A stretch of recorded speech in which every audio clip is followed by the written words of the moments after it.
L'UTM est en fait ici au Mali depuis 2013.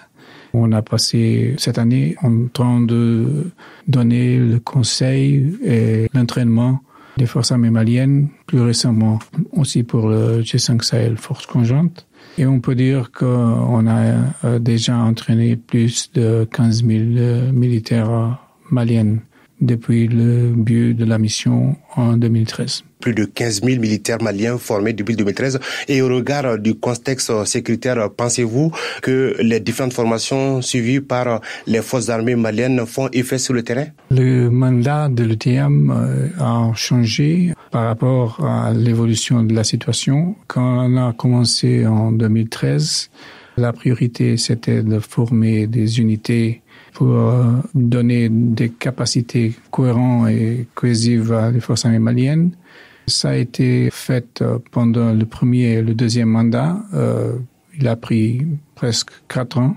Et aussi, en même temps, on a fait toujours le conseil à des différentes structures de défense et sécurité maliennes. Après la fin du deuxième mandat, dans une intention de donner de plus en plus l'autonomie à les forces armées maliennes, et que c'était toujours le but d'après 2013, le mandat de la mission a changé un petit peu pour être plus focalisé dans l'entraînement des entraîneurs et pour donner des cours plus spécialisés, notamment dans les fonctions nécessaires au fonctionnement des forces armées maliennes et pour les porter des capacités militaires adéquates au développement des forces armées dans une situation normale.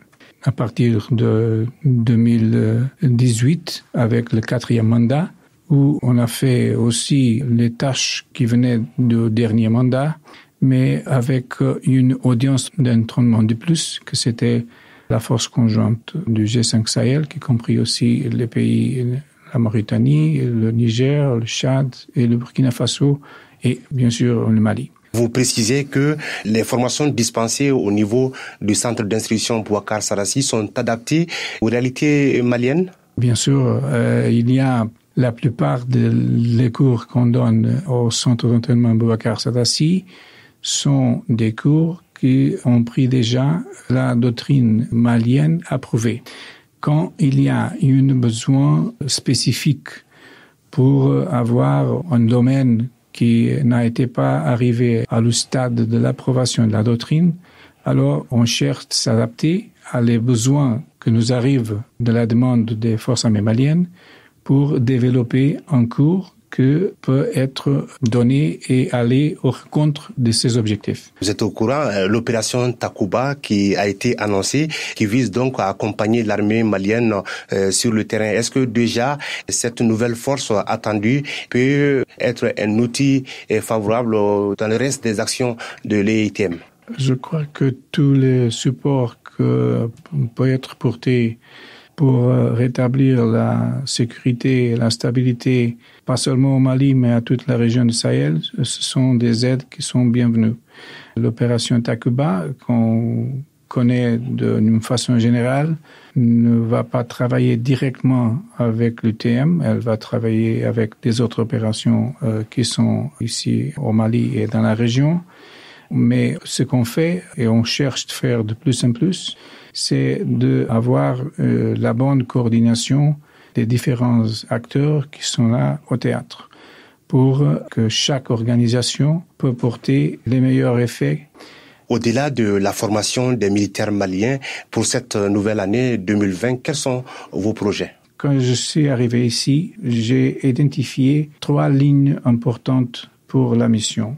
La première ligne, c'est la ligne de continuité. Les cadres qui travaillent à l'UTM, ils changent fréquemment et pour ça, on doit avoir une ligne de continuité pour apporter les propres effets qu'on doit mettre en place pour avoir des résultats positifs.